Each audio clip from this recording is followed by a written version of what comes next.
For just a little while longer. For just a little while longer, Mike Dooley.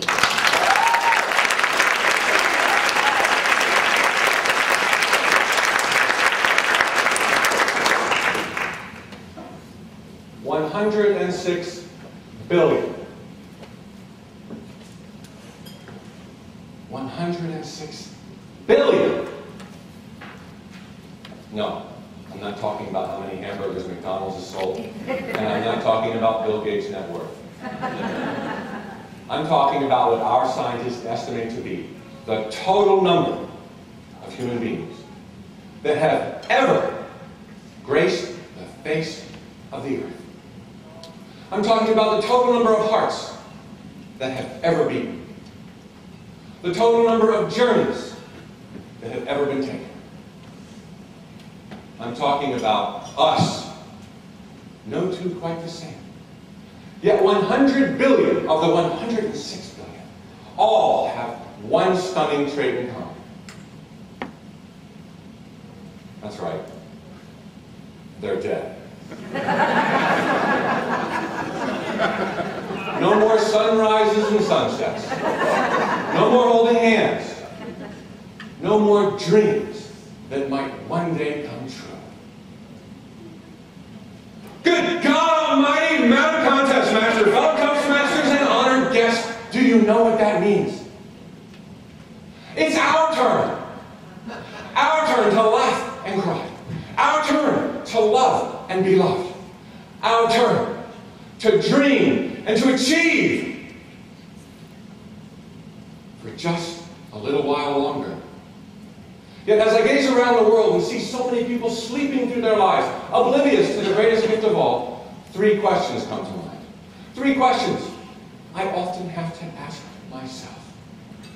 First, Mike, what are you so afraid of? I've had my share of experiences with fear, and I'm not just talking about table topics. The most memorable of which occurred 15 years ago in Boston. I was working for Price Waterhouse, making boatloads of money, yet very unhappy with my chosen profession. My life was at a crossroads. I could either toe the line, stay with the firm, and very likely retire rich. Or I could quit and leap off into the unknown. I chose to quit. When suddenly from nowhere, fear appeared, jumped out, grabbed me by the throat and said, "What about your 401k?"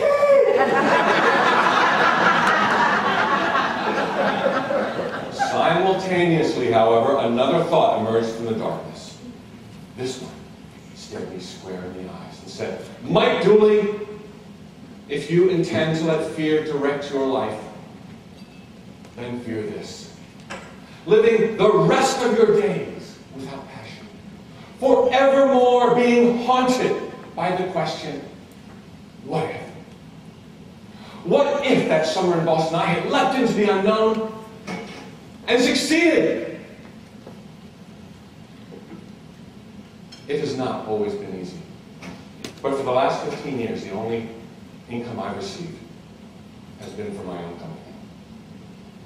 The second question I often have to ask myself is, Mike, what are you waiting for?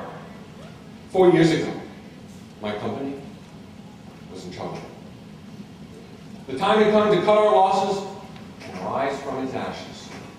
Up until this point, I had been the writer of our weekly easing to 1,000 email addresses. And seeing this transition approach, the thought occurred to me for the glimmering of a moment, maybe this is going to be my chance. Maybe this is going to be my opportunity to write like I've always dreamed of writing every single day. But I hesitated. Was this really the right time? Was I smart enough? Creative enough? Were all of my ducks in a row? Ducks in a row. It hit me. They never really do line up, do they?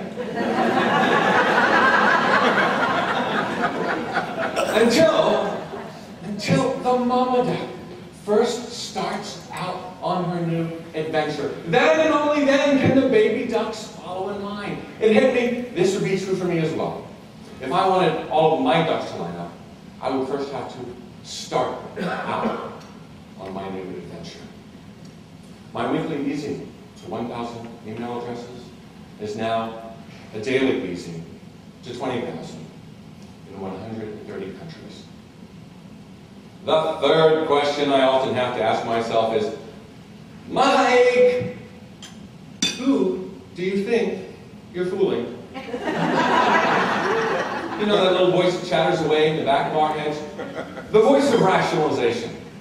Mike, you want to be a writer, not a speaker. You don't have to join Toastmasters. Or the voice of procrastination.